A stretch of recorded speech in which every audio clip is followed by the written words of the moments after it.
the U.S. Constitution. 1/3 of the signers were known to be Freemasons. Brown says his research led him to a conclusion that might shock some people. America wasn't founded a Christian country, it became a Christian country. The important thing to remember with the Masons and the Founding Fathers is that many of the Founding Fathers were deists. Deists believe that a supreme being created the universe, but that being is impersonal. It won't answer your prayers or even hear them. So when you talk about the Founding Fathers, who believed in deism as opposed to theism? Almost all of them. Give me names. George Washington, Thomas Jefferson, John Adams. There are a lot of people who say there is no proof, for example, that Thomas Jefferson was a Freemason. That is true, but certainly a deist. Thomas Jefferson went so far as to take the Holy Bible and remove all of the references to anything miraculous, to the resurrection, to the virgin birth. Jefferson himself said that the idea of the virgin birth, Christ springing from a virgin, would one day seem as much like myth as the idea of Minerva springing from the head of Jupiter. The Founding Fathers, Brown says, didn't just read the Bible. They also read Roman and Egyptian mythology, and they read the stars. This reliance on astrology, what does it tell you? What does it suggest about our Founding Fathers? I think that they had a respect for what they did not understand, a respect for the heavens. It would be hard to imagine Barack Obama taking a trip or doing the groundbreaking on a major monument or something and using astrology as a basis for the time and the place. He'd be ridiculed. And rightly so, I believe. Why was it okay then and is it not okay now? Well, for the same reason it was okay to believe that if you threw a virgin into the ocean, a storm wouldn't hit you. That's not okay now? That's not okay either. All right. Science progresses. In the lost symbol, Moloch thinks that by learning the secrets of the Freemasons, he can become something like a god. You might be surprised to learn the founders had a similar idea. There is a painting in the Capitol. Yes. Tell me about it. Well, it's a painting that I was shocked to find was there.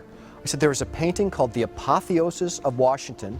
Apotheosis meaning the God-making of Washington. George Washington becoming a god. It seemed almost irreverential. It was like, how can a man become a god? But it really, to my eye, and to other historians' eye, catches this concept of the power of man. Again, can you imagine anyone putting forth that notion of politicians as gods? Right. Here we are in the 21st century. Well, you'd be run out of town. You'd be run out of town.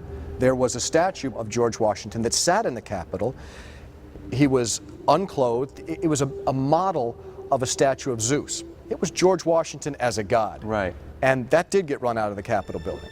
When they thought of becoming godlike, the founders were probably thinking about perfecting their minds through science and learning. In Brown's novel, however, the villain Moloch believes something much more profound and potentially sinister, that the Freemasons from ancient times through the time of George Washington to the present day guarded secrets that could transform matter, transform a person, unleash incredible psychic and spiritual power. Most modern-day Masons say the Brotherhood is not nearly so mysterious. There is no deep, dark, intimate, and ultimate secret of Freemasonry which will transform the world in the way that the lost symbol portrays.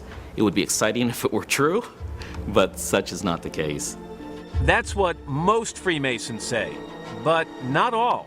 Sometimes it is said we have no secrets. Nothing could be further from the truth. Coming up, we go inside the Masons' secret chambers, where we witness rituals rarely seen. If you persevere, you will be purified. When Secrets of the Lost Symbol continues.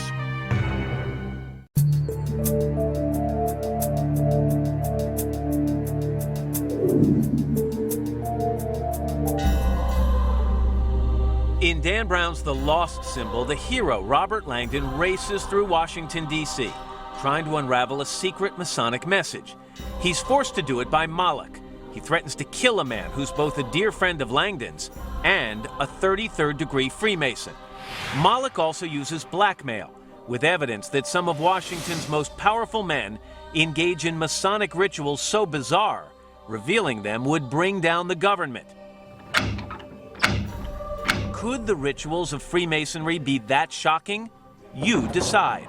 Masonry is a transformative art. It can be extraordinary in a man's life. It's speculative and alchemical and all those things. Cliff Porter is senior warden of Enlightenment Lodge 198 in Colorado. Brothers here say they are seeking eternal truths, learning ancient mysteries. What I take offense to is the fact that sometimes it is said we have no secrets, or that what can be known about us can be Googled. Nothing could be further from the truth. Somewhat reluctantly, they opened a few of their doors to our cameras. They practice alchemy here, the ancient art that sought to turn lead into gold. You might think of alchemy as pseudoscience, but it's also been used through the centuries as a metaphor of personal transformation.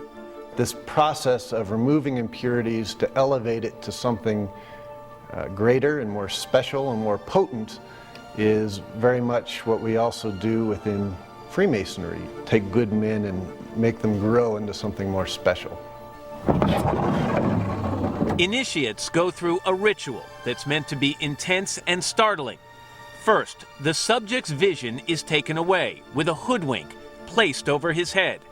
Then, a master mason, dressed as the Grim Reaper, issues a warning. If you persevere, you will be purified, you will overcome darkness, you will be enlightened. But if your soul is fearful, do not proceed.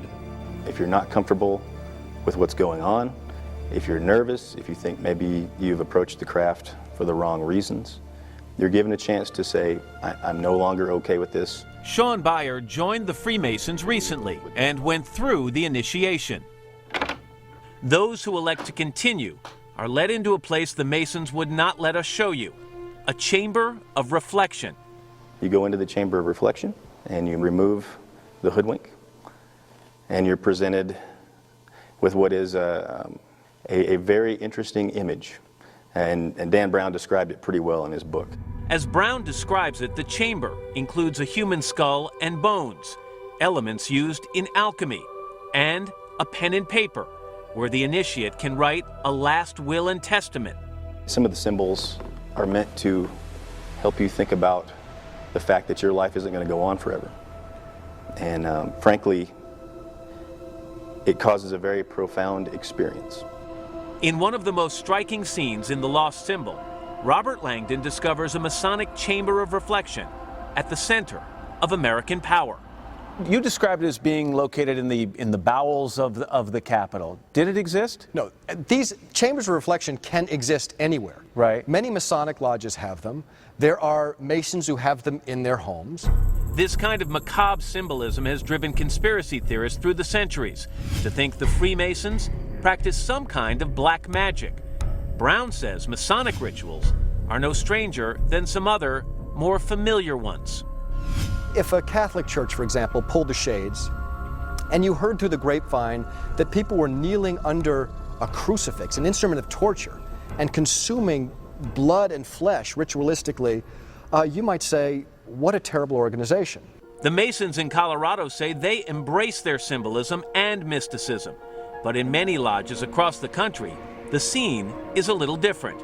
I often tell people that if you like bake sales, join Freemasonry, because that's what you're going to be doing.